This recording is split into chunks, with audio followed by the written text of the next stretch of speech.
Hi, Lee Phillips. I want to talk to you about a problem that we have with ALS patients. It's either dry mouth or drool.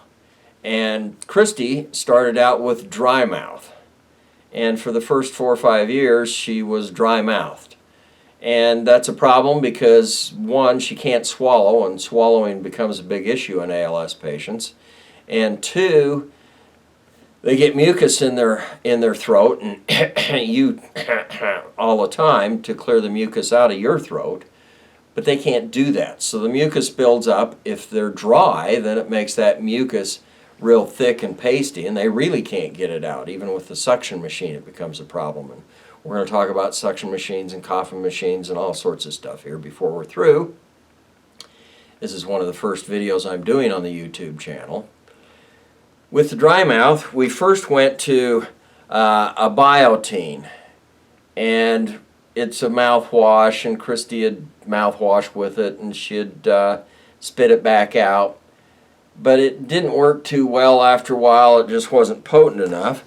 So we then went to a thing called Oasis. The Biotine stuff you get at the local store. The Oasis stuff we've had to order online, and we ordered in a brick of 6, and it's about $6 for one of these little tubes, and the little thing will last us about a month, depending on how often you use it.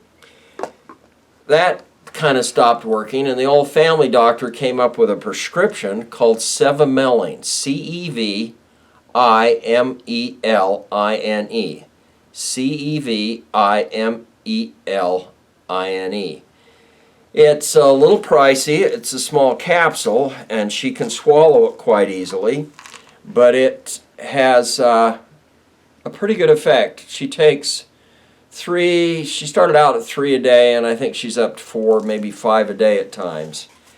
It helps with the dry mouth. In the last little while, she started to drool, which is the common thing for ALS patients. I went down to Walmart and I bought you can get 10 or 20 of these for $4 or $5, and we just tuck it in her shirt, and she drools down the front of her chin, and we wipe it off, and we go through a number of these each day, and then just take them off and throw them in the washer. And it works pretty good for that. I don't know if you guys have come up with any better ideas for the drool, but that's the way we're handling it currently. So let me know if you get a better idea. The dry mouth, the Cevimeline is probably the most potent, and it works pretty well for Christy. And the sprays, I still spray her. It's just basically a glycerin spray, and you just get a spray in your mouth every so often, and it puts glycerin into the system and kind of lubricates it and gives you some more mucus, or not mucus, but some more saliva in your mouth. Lee Phillips talking on dry mouth and drool.